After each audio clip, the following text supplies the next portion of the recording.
So clearly, the endeavor connected to CERN is far more than Switzerland's braggadocio about an engineering feat. The connection between CERN and ritualistic summoning of a sleeping giant, the horned god of Cernunnos, or even Melkart, both are types of the rising dying god, and Melkart slept for half the year, which may be why Elijah told the priests of Baal to call louder, because he might be sleeping.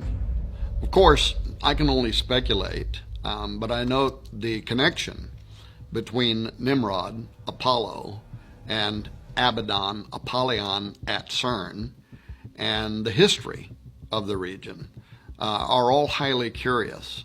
Apollo was worshipped by the Romans of that area, as well as the Greeks and in central France. Apollo was equated with the Celtic god Atep Omerus. These two characters were combined to create Apollo Atep Omerus, which can be translated as great horseman or possessing a great horse. In the Celtic belief, horses were closely related to the sun.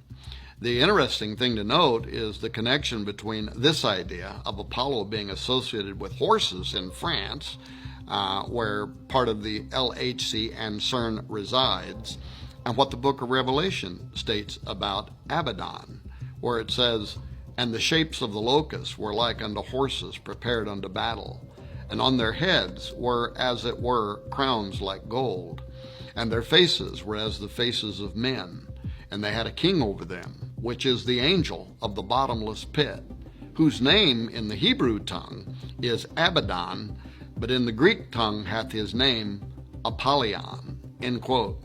I also note that Revelation chapter 9, after describing how these devil worshippers will be judged during the Great Tribulation period, it ends in verse 21 saying, "Neither repented they of their murders, nor of their sorceries," which is the Greek pharmakia, "nor of their fornication, nor of their thefts." Now, pharmakia is the word that describes the ancient occultic effort to use mind-expanding drugs during rituals in order to open a doorway for making contact with unseen supernatural entities. So, given these descriptions, is it possible that CERN will have something to do with the opening of the bottomless pit described in Revelation 9?